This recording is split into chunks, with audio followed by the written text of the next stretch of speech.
A roll call. Mrs. Dennison? Here. Mrs. Seaman? Here.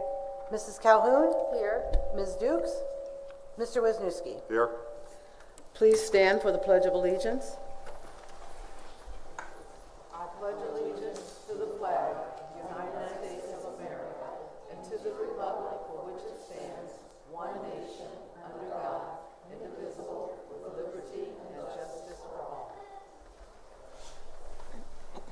Let us observe a moment of silence, please.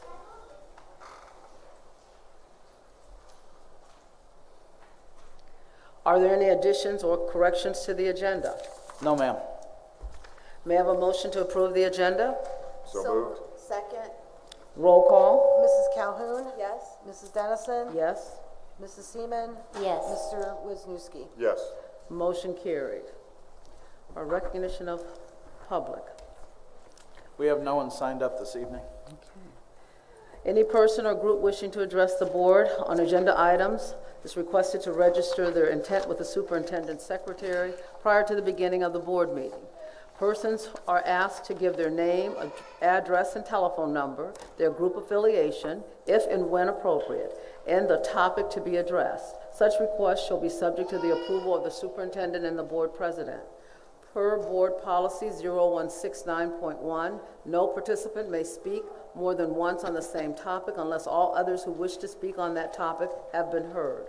All statements shall be directed to the presiding officer. No person may address or question board members individually. Each statement made by a participant shall be limited to 3 minutes duration. Please note that since this is designated in board policy as a time for the public to provide comment, the Board of Education and the superintendent will not respond to any comment during the meeting. We will, however, provide a written response to each member of the public who is recognized either by email or the U.S. Postal Service. Next on the agenda is the Face of a Raven Awards recognition. Thank you. Face of a Raven Awards are presented to students and staff who have gone above and beyond and shown their either FACE stands for fiscal or finances, attendance, curriculum, and extracurriculars. And if they've done anything above and beyond, we try and recognize those students. We have one winner from each building for students, and then there's several staff and community members. At this time, if I could have all of our award winners report over here. Mrs. Coleman, give a big wave. All of our principals are over there to help you out. Work your way up. We're going to do the adults first and then the students by grade level. Board members, if you could work your way up to the stage, I'd appreciate it. Thank you.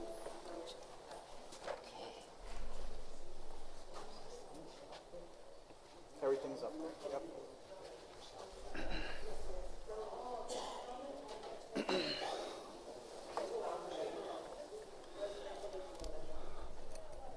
And then once we're done with the awards, we'll take a brief intercession and go out into the cafeteria where we can get tons of pictures for everyone involved, okay?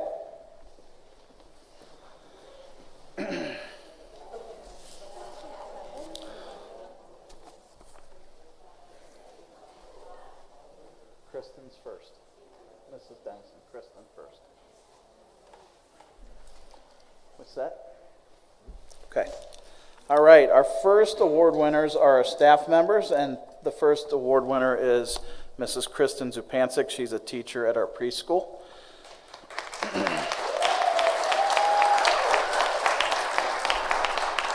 Mrs. Zupancic was nominated by 6 different staff members. I think that is our record at this point. Here's a few things they had to say. She always goes above and beyond to make sure her students enjoy their time in class each day. She is interacting with her students every time someone pops into the classroom in a positive way. We're currently working on our water study, and it's so fun to watch her with the children in their smaller groups or on an individual basis. Another teacher wrote that she's kind, caring, creates a classroom where everyone feels safe and supported, goes the extra mile to help her students succeed.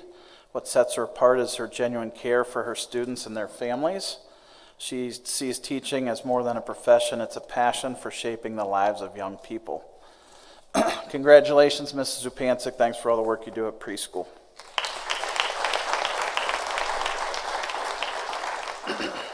Our next staff member is Miss Marla Bolts.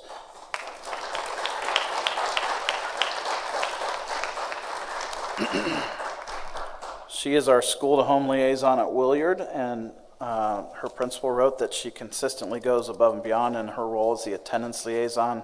She supports both students and staff in any way she can, always stepping in wherever help is needed. She builds strong relationships with families, makes regular phone calls home, and works directly with students to complete think sheets and reflect on their behaviors.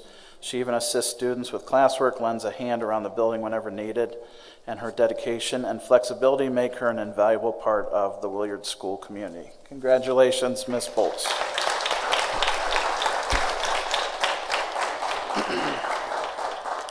Our next staff member is Mr. Chris Hepler. He's a case manager at Ravenna High School. Mr. Hepler always comes to RHS with a kind, caring attitude and helps to make a difference in our students' lives. He works with many students as a case manager to ensure they have the right resources and assistance where needed. He is empathetic and trustworthy, going above and beyond for all the students in our school. Another staff member wrote that he works with many of our students who have some of the most complicated issues. He helps them with every aspect of their social behavior needs. He does so often flying under the radar. The relationships he is able to build with our students are unlike what any other adult in the building is able to do. In his time at RHS, I've seen him take students that might be considered lost causes by some to fully functioning young adults on more than one occasion. Congratulations, Mr. Hepler, and I want to point out this nomination said the only reason he didn't nominate you sooner is because you're a Steelers fan, and I'm supposed to tell you that.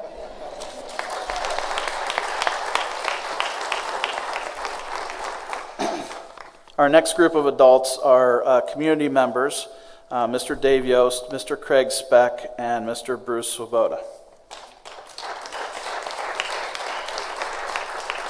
And although Bruce is a worker on our maintenance staff here, he put in volunteer hours along with Dave Yost and Craig Speck.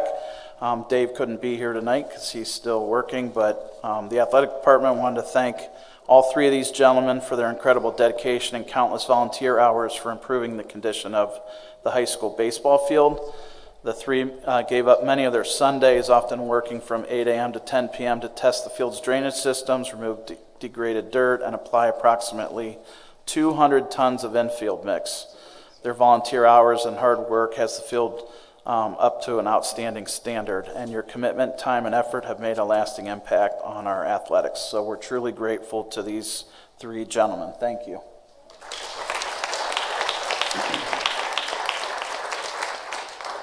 All right, on to our students. Our first student from the preschool is Roman Robinson.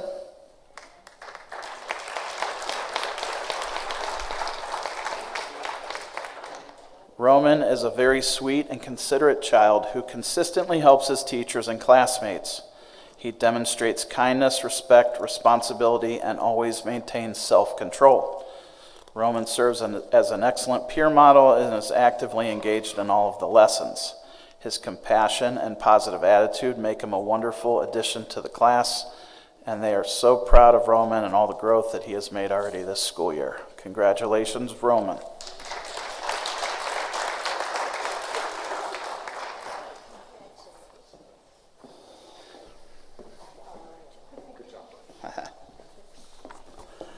All right, our next student from Williard is first grader Connor Propes.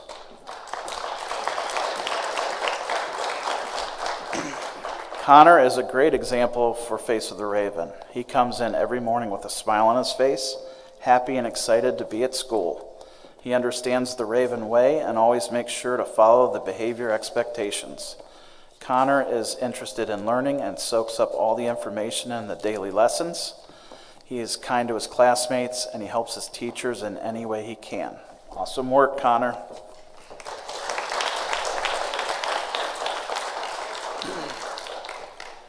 All right, our student from West Main is fourth grader Fiona Schwenk.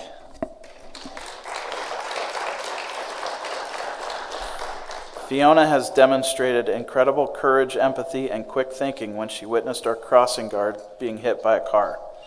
After making sure the crossing guard was talking and okay, she immediately ran home to get her mom to come help. Her actions showed maturity, compassion, and a true sense of responsibility, qualities that exemplify the spirit of a Raven. She is an outstanding role model for West Main, and we're so proud to have her as a student there. Congratulations, and thank you, Fiona.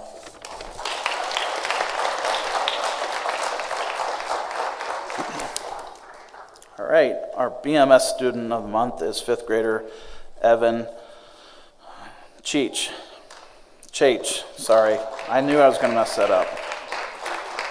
He told me 3 times. Nominated by Mrs. Jordan, she said, "I'd like to nominate Evan for always being respectful, responsible, and in control. He is a great role model, listens carefully, and takes responsibility for his actions. On top of that, Evan is always willing to help his classmates and make sure everyone feels included. He's always asking how he can help out in the classroom. We have the cleanest room in the 5th grade hall due to his helpfulness. His kindness and helpfulness make BMS a better place every day." Congratulations, Evan.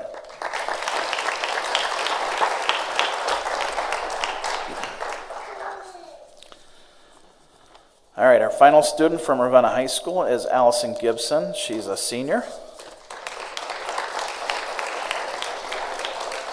2 teachers nominated Allison. It says, "Allie is a student who truly cares about her education and does everything possible to achieve her goals. She is also a student who wants those around her to be successful and is quick to help her friends and classmates in the classroom." That's from Miss Haldy. And Mrs. D'Onofrio wrote, "Allison is one of the most improved, matured, and self-confident students I have seen as a senior. Throughout her high school career, she fought anxiety and struggled with in-person classes. I am so proud of her for taking some time with online schooling in order to focus on her self-esteem and mental health, and now, wow. She is strong enough to avoid drama, she's confident enough to brush comments off her shoulders, and she is focused enough to put her academics first. She is in the DSPU program and is excelling. She has applied to various colleges and has been accepted. She's truly one of the best, and I am proud of the self-acceptance and self-confidence she has grown to embrace and love." Congratulations.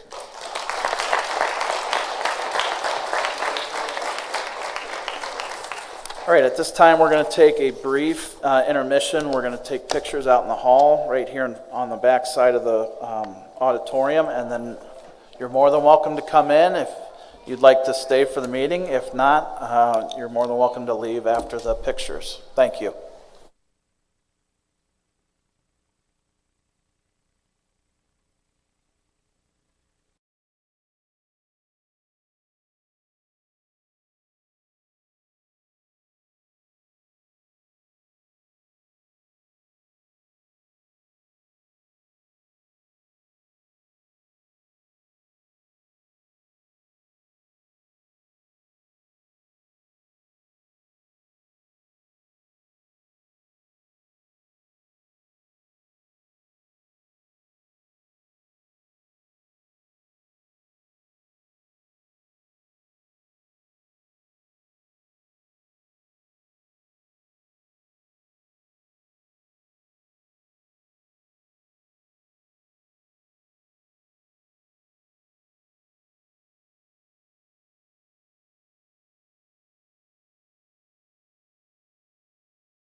Okay, next on our agenda is our treasurer's update. Alrighty, so I have a few topics to go over, and first is what is happening with legislation in terms of funding. So as everyone remembers, in June we did receive the governor's budget, but then some legislators came in, line item vetoed 3 of the items. Okay, so you're thinking that's going to be the status. Well, now there's new legislation that actually counteracts the vetoed items. So basically, we're still in like kind of a standhold. We're just waiting until we receive confirmation on any of the funding changes that may occur. And when that does happen, I will amend our financial forecast to reflect that. Second is the Moody report. So we did receive the Moody report today. And what is a Moody report? Moody is an organization that assesses the credit worthiness of entities such as school districts and cities. So it is lag data. So we're still based upon last year when we were in fiscal oversight and had deficit spending and a negative fund. So we stayed the same.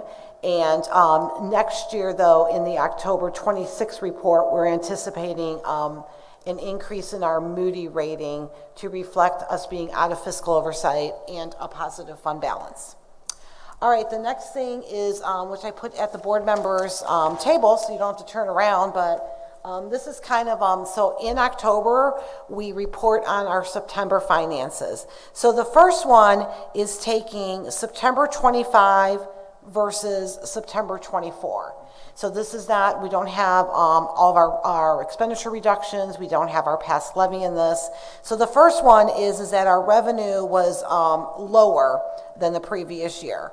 And then the second one is our expenditures are $661,819 lower than the previous year, and the cash balance is about 1.8 higher than what we anticipated in last September compared to this September. So that's very good. The second one takes our current forecast and our current actual estimate compared to our forecast. So basically, it takes where we're trending from our forecast last year to our forecast this year. And our revenue is trending favorable by $313,000. Our expenditure trend is favorable, meaning that we've been able to have a reduction of a little bit over $1.2 million in expenditures. And our net potential is favorable, and our cash balance is about $1.5 million. So right now, all the trends are looking good. But remember, we changed the dates based upon the state on when we do forecasts. So normally we were not doing our forecasts until November. Well, they had us doing them in August. So we haven't even started like payroll yet until at that time. So this will get a little bit cleaner as we do the next forecast, which will be in February. So that is kind of a little bit of the negative that a lot of treasurers were seeing, is that you're making us do a forecast when we really haven't even started anything and started collecting data. And then the last one shows our cash balance compared to last year. So the gray is the FY25, and the blue is our anticipated for 26.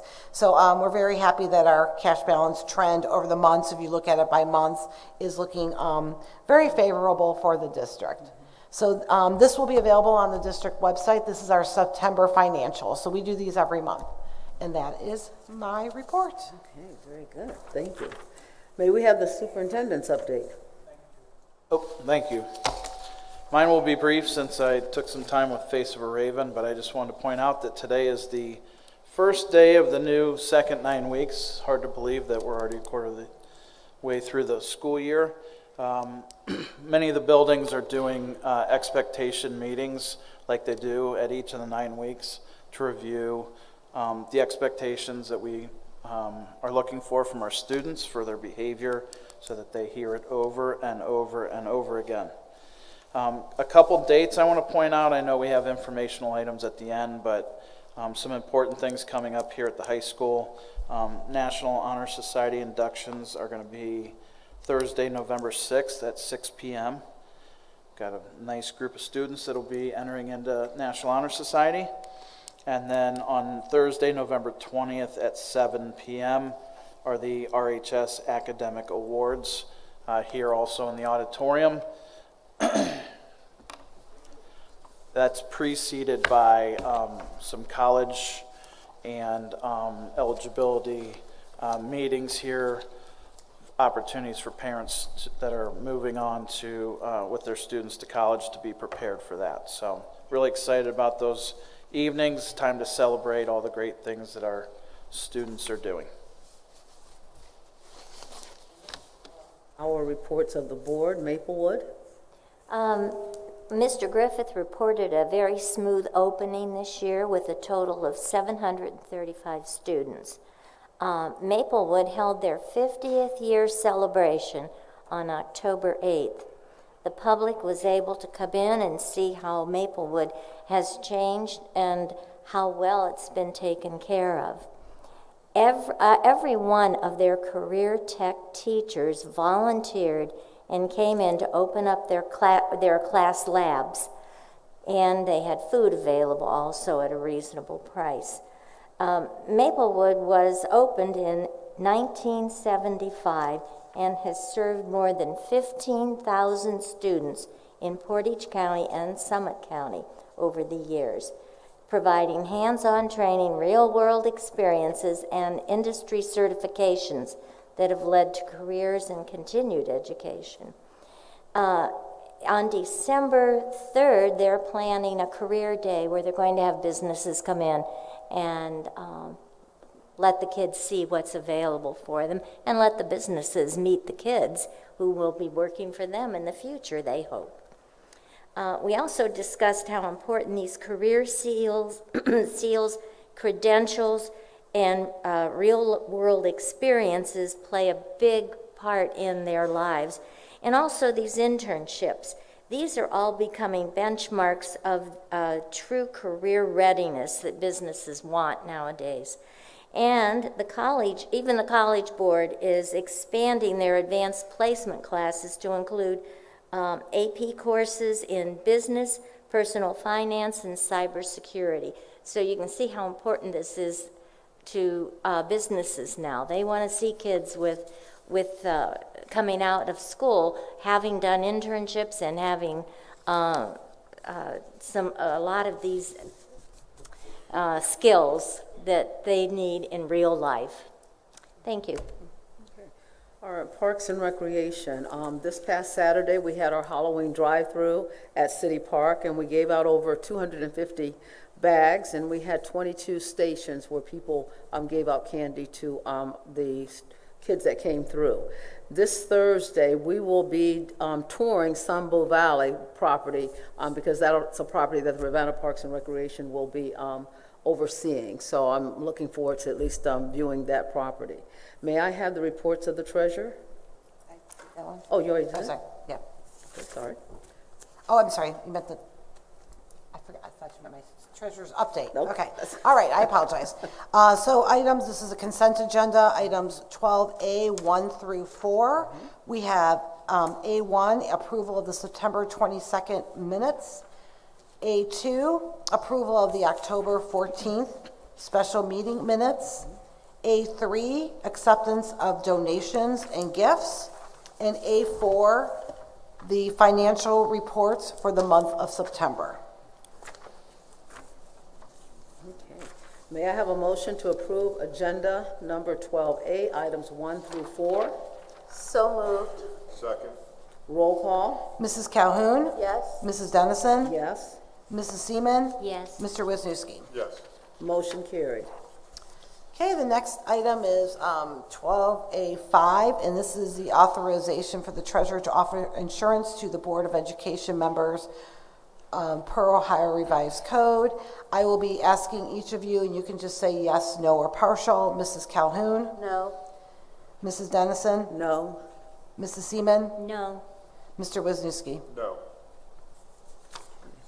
So may I have a motion to approve agenda number 12A, item 5? So moved. Second. Roll call? Mrs. Calhoun? Yes. Mrs. Dennison? Yes. Mrs. Seaman? Yes. Mr. Wisniewski? Yes. Motion carried. The next item is item 12A6. It's a standalone. It's the approval of petty cash and change funds for FY26. May I have a motion to approve agenda number 12A, item 6? So moved. Second? Roll call? Mrs. Calhoun? Yes. Mrs. Dennison? Yes. Mrs. Seaman? Yes. Mr. Wisniewski? Yes. Motion carried. The next item is 12A7, the approval of resolution for necessity for Reed Memorial Library in order to put theirs levy on the ballot. May I have a motion to approve agenda number 12A, item 7? So moved. Roll call? Mrs. Calhoun? Yes. Mrs. Dennison? Yes. Mrs. Seaman? Yes. Mr. Wisniewski? Yes. Motion carried. Next on our agenda are the reports and recommendations of the superintendent and other administrators. Thank you. 13A1 is a standalone. This is to approve an amendment resolution. We had a memorandum of understanding with Kent City Schools. They provide tutoring services to our Title I students that attend St. Patrick's School. We had already approved this. We just had to make an amendment to the document, and that is provided within your resolution. Okay. May I have a motion to approve agenda item number, 13A, item 1? So moved. Second. Roll call? Mrs. Calhoun? Yes. Mrs. Dennison? Yes. Mrs. Seaman? Yes. Mr. Wisniewski? Yes. Motion carried. 13A2 is also a standalone. This is to approve a contract agreement with Positive Education Program, otherwise known as PEP. They will provide educational needs for our students with IEPs and behavior goals for the 25-26 school year. May I have a motion to approve agenda number 13A, item 2? So moved. Second?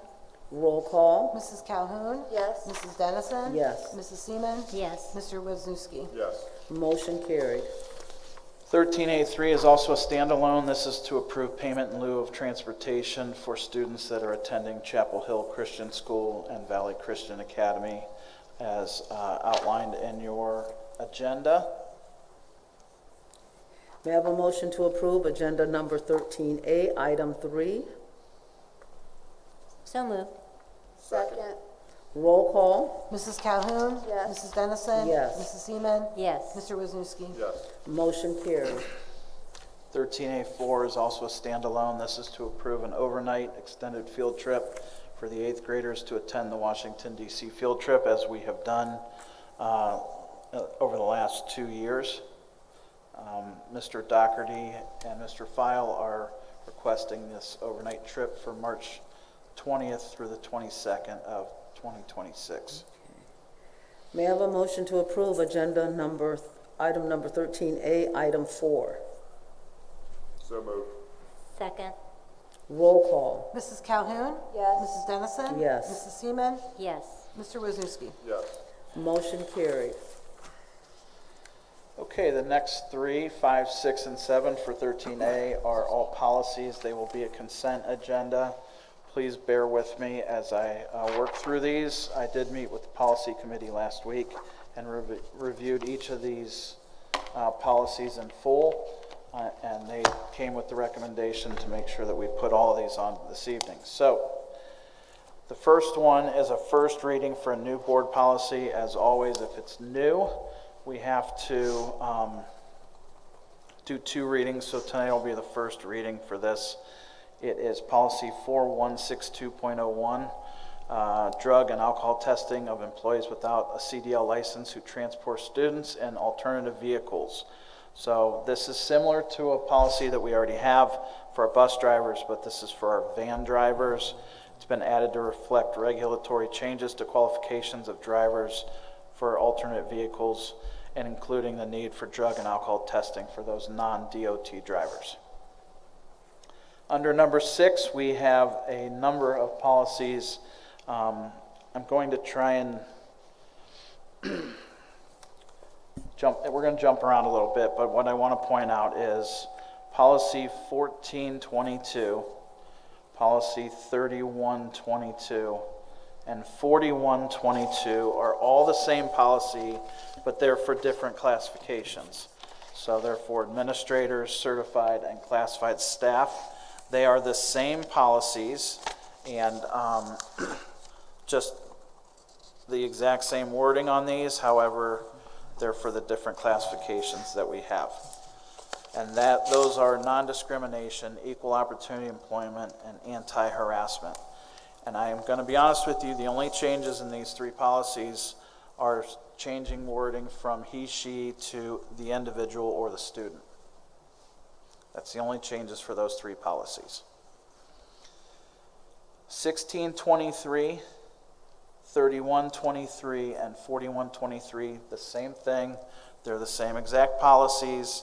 However, they're for administrators under 1623 for classified, under 3123 and certified first, classified for 4123. This is for Section 504 ADA, prohibition against disability, discrimination in employment.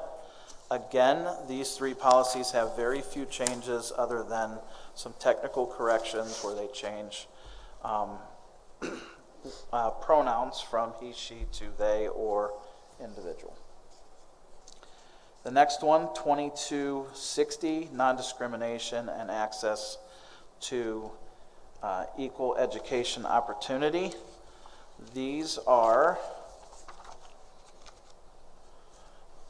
from the definition of, sorry, there's too many of them.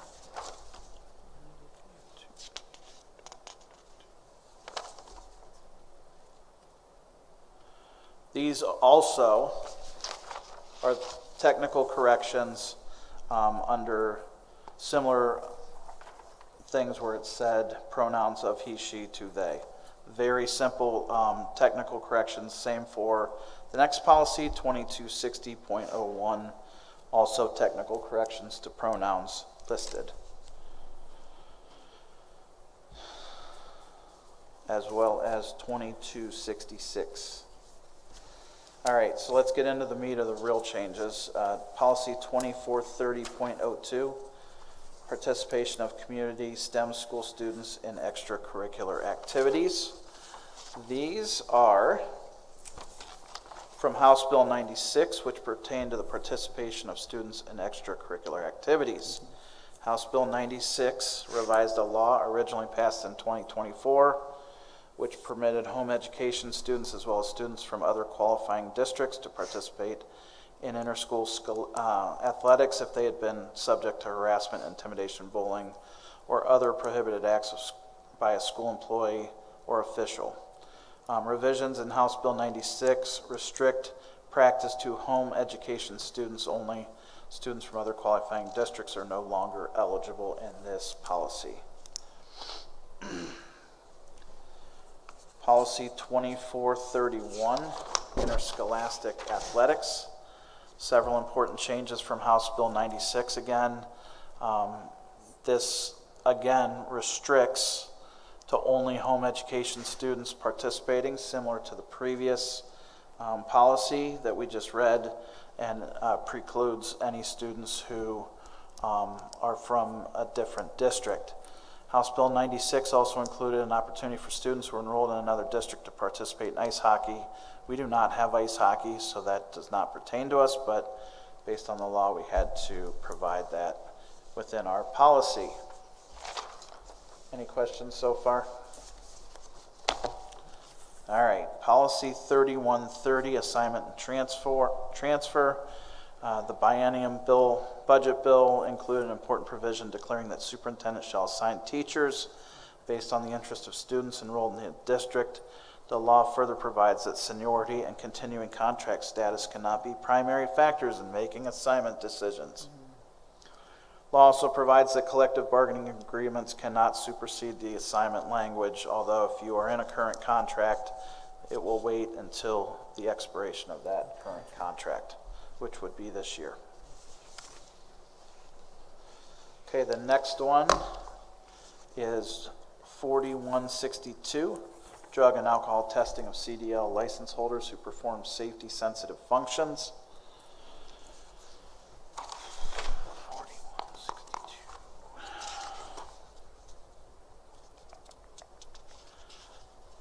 4162 is similar to the policy that we read earlier, which would have been drug and alcohol testing. This allows for all drivers who are in an accident or previous to employment to be drug tested in that before they operate a vehicle. Policy 5130,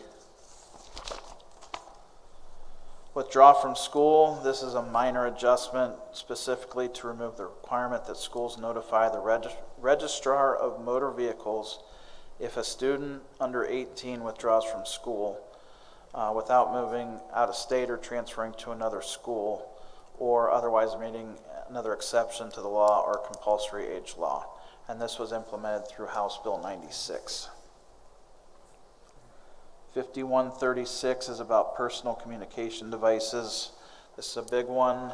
There's been several updates, again, from House Bill 96, as well as the governor's option when he wrote this, prohibiting all cellular phone use during the instructional day. We have adopted that already and have had pretty good success with it. So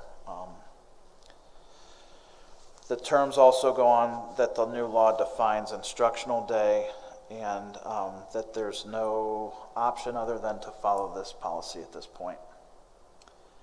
Policy 5200 is on attendance. As you know, years ago, House Bill 410 talked about how much a student can miss school. This clarifies it from House Bill 96 again. It overhauled student attendance and truancy laws. It does say that schools are no longer required to assign a student to an absent intervention team, although it recommends that each district have one of those. It also says it's required to establish at least one team for the district for students who are at risk of becoming chronically absent.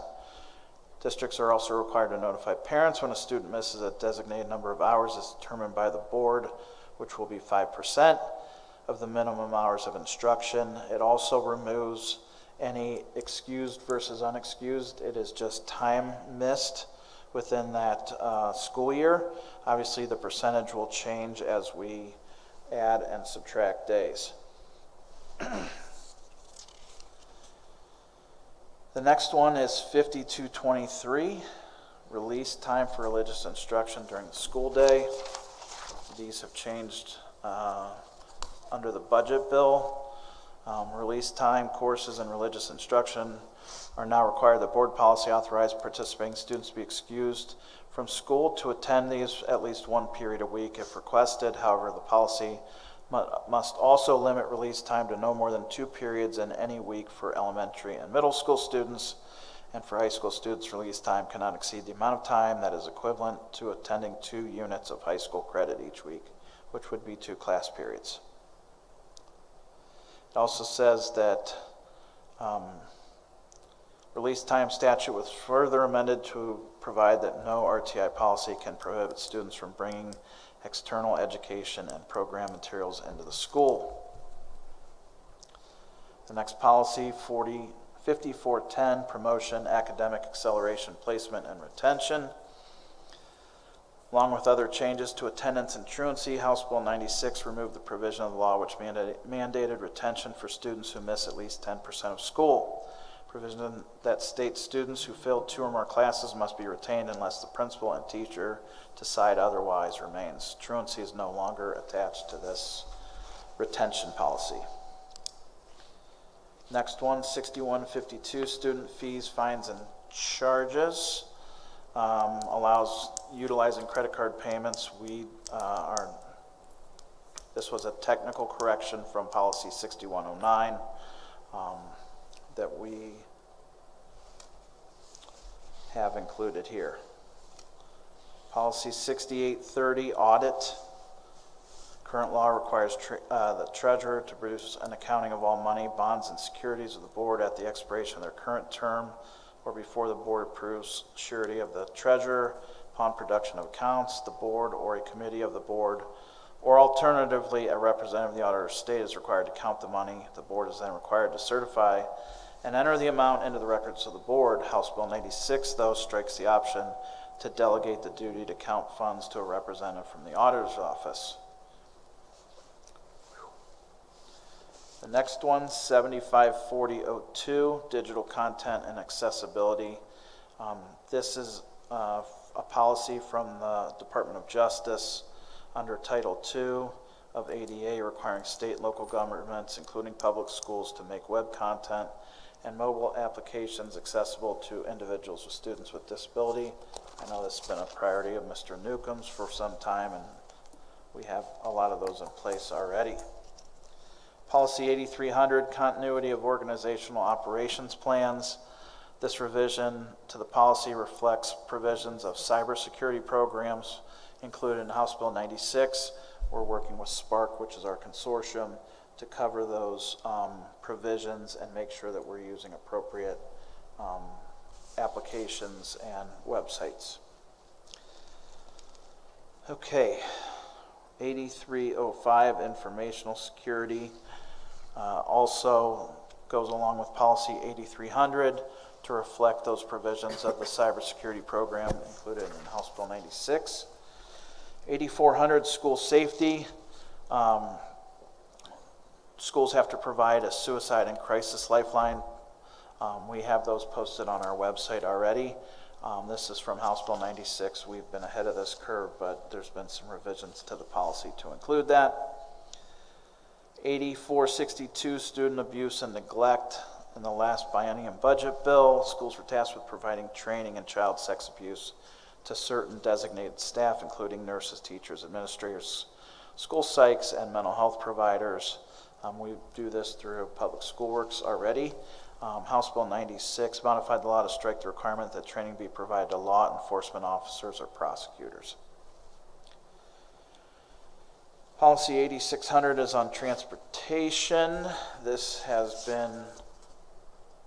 came later than what we were expecting, but this is related to actually the next 8600, 8604, 8640, and 8650. Those have been added after we completed everything and got everything ready prior to the committee, though. And those policies are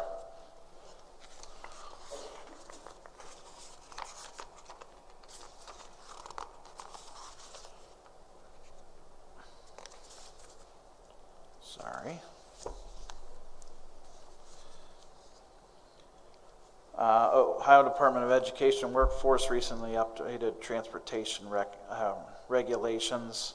Some of these provisions include permitting students to eat or drink on a bus for non-routine trips such as athletic events, as long as there is at least one chaperone accompanying the students on the bus, as well as bus and vehicle driver certification.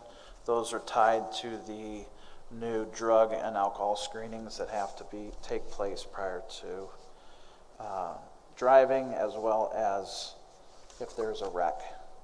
And the final one here in number 6, equivalent education outside schools, participation in extracurricular events for students not enrolled.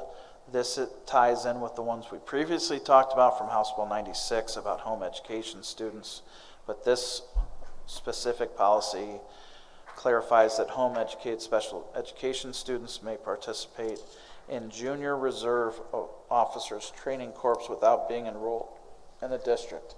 We do not provide this, so what it's saying is if they're home educated in special ed, they can participate in a different district's junior ROTC. Any questions so far before I move on to 7? Okay. All of the policies in 7, 142202, 1662, 312202, 3362, 412202, 4362, and 7541 are all, we're being asked to take action to rescind these. The first 6 are all going to be put into the revised policies that we talked about earlier, 1422, 3122, and 4122. So they're rescinding these specifics and adding them back into the policy that we revised earlier. And then the last one, 7541, is being rescinded, and they have put everything into 8300 and 8330. That's why we can rescind those, because they've been rewritten into the revisions. Whew. Okay. Any questions? As I mentioned, the committee reviewed all these last week at length, and these are the recommendations that Mrs. Dukes and Mrs. Seaman and myself are making from the committee. May I have a motion to approve Agenda 13A, items 5, 6, and 7? So moved. Second. Roll call? Mrs. Calhoun? Yes. Mrs. Dennison? Yes. Mrs. Seaman? Yes. Mr. Wisniewski? Yes. Motion carried. All right, the next under 13A8 is to approve the resolution sale of West Park School. There is a recommendation from both Ms. Plageman and myself recommending the board approve the purchase agreement for the sale of West Park to Magnolia Realty Holdings as listed. May I have a motion to approve? So moved. Okay, Oh, sorry. that's okay. Second. Roll call? Mrs. Calhoun? Yes. Mrs. Dennison? Yes. Mrs. Seaman? Yes. Mr. Wisniewski? Yes. Motion carried. Thank you. The next is a consent agenda for all of 14 personnel considerations, A 1 through 4, B 1 through 4, C 1, and D 1 through 5. The certificated A1 is to accept the retirement resignation of Mariana Kiriak at the high school, effective March 1st. 2 is to improve home instruction from Debbie Remley for students that are in need. 3 is to approve movement on the pay scale for Kristen Marcinek as she has furthered her education. 4 is to improve the substitute teachers, Kimberly Eisman and Joyce Torres, for, that's not right. 4 is the substitute teachers, Dominic Vanderland and Ronna McLean, for the entire district. B is supplementals, accept the resignation of cheerleading advisor Cami Aris, the advisor at Brown Middle School. Accept the resignation of cheerleading advisor Brooklyn Holmes, cheerleading advisor at Ravenna High School. She is the assistant. 3 is to improve coaches, Ronald McLean for boys freshman basketball. 4 is to approve the employment of co-curricular advisor Maxwell Rees as our drama coach here at Ravenna High School. C is to approve employment of volunteers Parker Addison, James Champ for boys bowling at the high school. And D is to improve onboard instructors Kimberly Eisman and Joyce Torres to train any new bus drivers. 2 is to improve employment of after-school technology for D'Angela Williams and Victoria Palmer. 3 is to improve employment of a bus driver, William Summers, which we did train with our onboard instructing for a 5-hour bus driver position. 4 is to improve the employment of 2 educational aides, Ellen Cook and Michelle Castiglione, who covered and assisted some of our students that participated at the homecoming dance. 5 is to improve the following substitute employees as listed. May I have a motion to approve 14A, B, C, and D? So moved. Second. Roll call? Mrs. Calhoun? Yes. Mrs. Dennison? Yes. Mrs. Seaman? Yes. Mr. Wisniewski? Yes. Motion carried. And we have no one. Yeah, we have no one to speak. Very good. Okay, so our informational items. Staff Professional Development Day, there will be no school, and that's on Tuesday, November the 4th. The next Board of Education regular meeting is on Monday, November the 24th at 5:30 at the Ravenna High School. Thanksgiving break is November the 27th through the 28th. And Conference Day is December 1st and there will be no school. We do not have need for an executive session. No, ma'am. May I have a motion to adjourn the meeting? Second? Roll call. Mrs. Calhoun? Yes. Mrs. Dennison? Yes. Mrs. Seaman? Yes. Mr. Wisniewski? Motion carried. Meeting is adjourned. Thank you.